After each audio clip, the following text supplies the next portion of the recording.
شروع اللہ کا نام لے کر جو بڑا مہربان نہایت رحم والا ہے۔ حامیم، یہ کتاب اللہ کی طرف سے نازل ہوئی ہے جو غالب ہے، حکمت والا ہے۔ ہم نے آسمانوں اور زمین کو اور جو کچھ ان دونوں میں ہے حکمت سے اور ایک وقت مقرر تک کے لیے پیدا کیا ہے، اور کافروں کو جس چیز سے خبردار کیا جاتا ہے اس سے وہ منہ پھیر لیتے ہیں۔ کہو کہ بھلا تم نے ان چیزوں کو دیکھا ہے جن کو تم اللہ کے سوا پکارتے ہو؟ ذرا مجھے بھی تو دکھاؤ کہ انہوں نے زمین میں سے کون سی چیز پیدا کی ہے یا آسمانوں میں ان کی کوئی شرکت ہے۔ اگر سچے ہو تو اس سے پہلے کی کوئی کتاب میرے پاس لاؤ، یا تمہارے پاس علم انبیاء میں سے کچھ ہو تو اسے پیش کرو۔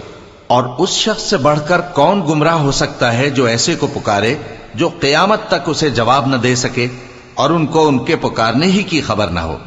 اور جب لوگ جمع کیے جائیں گے تو وہ ان کے دشمن ہو جائیں گے اور ان کی پرستش سے انکار کر دیں گے۔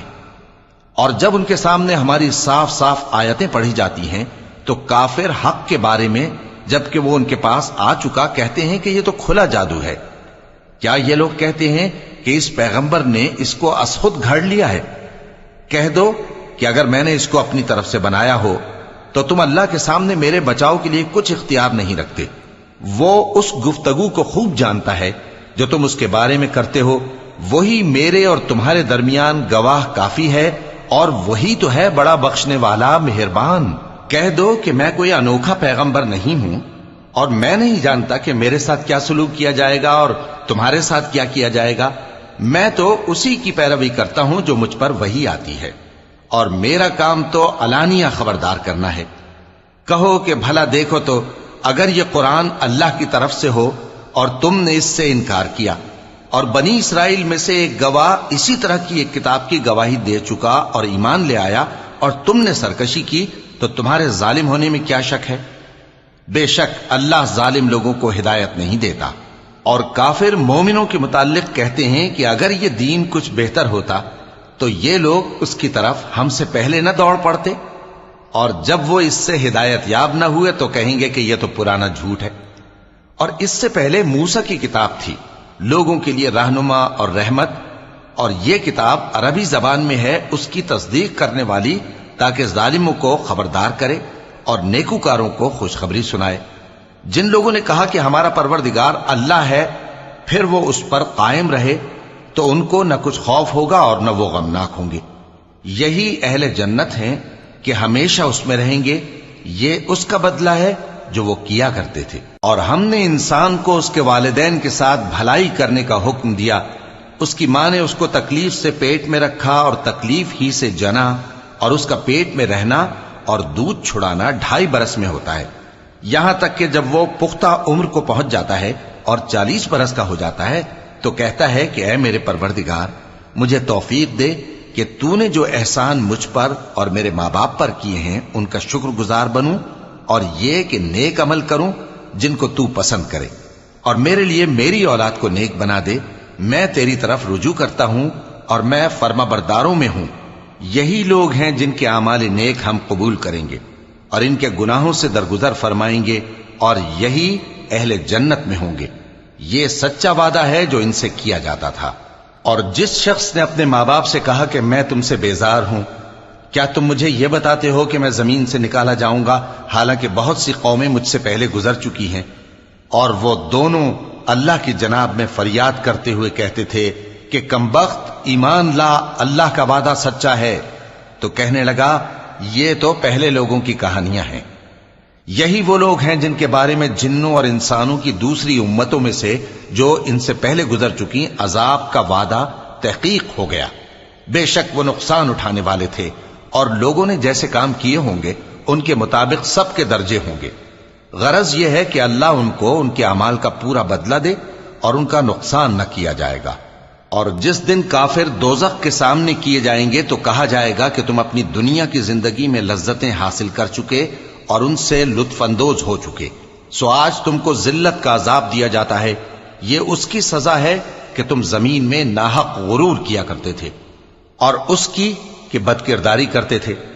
اور قوم عاد کے بھائی ہود کو یاد کرو کہ جب انہوں نے اپنی قوم کو سرزمین احقاف میں خبردار کیا اور ان کے آگے اور پیچھے سے خبردار کرنے والے گزر چکے تھے کہ اللہ کے سوا کسی کی عبادت نہ کرو، مجھے تمہارے بارے میں بڑے دن کے عذاب کا ڈر لگتا ہے۔ کہنے لگے کیا تم ہمارے پاس اس لیے آئے ہو کہ ہم کو ہمارے معبودوں سے پھیر دو؟ اگر سچے ہو تو جس چیز سے ہمیں ڈراتے ہو اسے ہم پر لے آؤ۔ پیغمبر نے کہا کہ اس کا علم تو اللہ ہی کو ہے، اور میں تو جو احکام دے کر بھیجا گیا ہوں وہ تمہیں پہنچا رہا ہوں، لیکن میں دیکھتا ہوں کہ تم لوگ نادانی میں پھنس رہے ہو۔ پھر جب انہوں نے اس عذاب کو دیکھا کہ بادل کی صورت میں ان کے میدانوں کی طرف آ رہا ہے تو کہنے لگے یہ تو بادل ہے جو ہم پر برس کر رہے گا، نہیں بلکہ یہ وہ چیز ہے جس کے لیے تم جلدی کرتے تھے، یعنی آندھی، جس میں درد دینے والا عذاب بھرا ہوا ہے، جو ہر چیز کو اپنے پروردگار کے حکم سے تباہ کیے دیتی تھی۔ آخر وہ ایسے ہو گئے کہ ان کے گھروں کے سوا وہاں کچھ نظر نہیں آتا تھا۔ گناہگار لوگوں کو ہم اسی طرح سزا دیا کرتے ہیں، اور ہم نے ان کو ایسا اقتدار دیا تھا جو تم لوگوں کو نہیں دیا، اور انہیں کان اور آنکھیں اور دل دیے تھے، تو چونکہ وہ اللہ کی آیتوں سے انکار کرتے تھے اس لیے نہ تو ان کے کان ہی ان کے کچھ کام آ سکے اور نہ آنکھیں اور نہ دل، اور جس چیز کا وہ مذاق اڑایا کرتے تھے اسی نے ان کو آ گھیرا۔ اور اے مکے والو، تمہارے ارد گرد کی بستیوں کو ہم نے ہلاک کر دیا، اور بار بار ہم نے اپنی نشانیاں ظاہر کر دیں تاکہ وہ رجوع کریں، تو جن کو ان لوگوں نے اللہ کا قرب حاصل کرنے کے لیے معبود بنایا تھا انہوں نے ان کی کیوں مدد نہ کی، بلکہ وہ ان سے گم ہو گئے، اور یہ ان کا جھوٹ تھا اور یہی وہ افترا کیا کرتے تھے۔ اور وہ وقت قابل ذکر ہے جب ہم نے جنوں میں سے کئی شخص تمہاری طرف متوجہ کیے کہ قرآن سنیں، تو جب وہ اس کو سننے حاضر ہوئے تو آپس میں کہنے لگے کہ خاموش رہو۔ جب پڑھنا ختم ہوا تو وہ اپنی برادری کے لوگوں میں واپس گئے کہ ان کو خبردار کریں۔ کہنے لگے کہ اے قوم، ہم نے ایک کتاب سنی ہے جو موسیٰ کے بعد نازل ہوئی ہے، جو کتابیں اس سے پہلے نازل ہوئی ہیں ان کی تصدیق کرتی ہے اور سچا دین اور سیدھا رستہ بتاتی ہے۔ اے قوم، اللہ کی طرف بلانے والے کی بات کو قبول کرو اور اس پر ایمان لاؤ، اللہ تمہارے گناہ بخش دے گا اور تمہیں دکھ دینے والے عذاب سے پناہ میں رکھے گا۔ اور جو شخص اللہ کی طرف بلانے والے کی بات قبول نہ کرے گا تو وہ زمین میں اللہ کو عاجز نہیں کر سکے گا، اور نہ اس کے سوا اس کے حمایتی ہوں گے۔ یہ لوگ کھلی گمراہی میں ہیں۔ کیا انہوں نے نہیں سمجھا کہ جس اللہ نے آسمانوں اور زمین کو پیدا کیا اور وہ ان کے پیدا کرنے سے تھکا نہیں، وہ اس بات پر بھی قادر ہے کہ مردوں کو زندہ کر دے؟ ہاں، کیوں نہیں، وہ ہر چیز پر قادر ہے۔ اور جس روز انکار کرنے والے آگ کے سامنے کیے جائیں گے تو ان سے پوچھا جائے گا کیا یہ حق نہیں ہے؟ تو کہیں گے کیوں نہیں، ہمارے پروردگار کی قسم یہ حق ہے۔ اللہ فرمائے گا کہ تم جو دنیا میں کفر کیا کرتے تھے تو اب اس کی وجہ سے عذاب کے مزے چکھو۔ پس اے نبی، جس طرح اور عالی ہمت پیغمبر صبر کرتے رہے ہیں اسی طرح تم بھی صبر کرو، اور ان کے لیے عذاب جلدی نہ مانگو۔ جس دن یہ اس چیز کو دیکھیں گے جس کا ان سے وعدہ کیا جاتا ہے تو یہ خیال کریں گے کہ گویا دنیا میں رہے ہی نہ تھے مگر گھڑی بھر دن۔ یہ قرآن پیغام ہے جو پہنچایا جا چکا، سو اب وہی ہلاک ہوں گے جو نافرمان تھے۔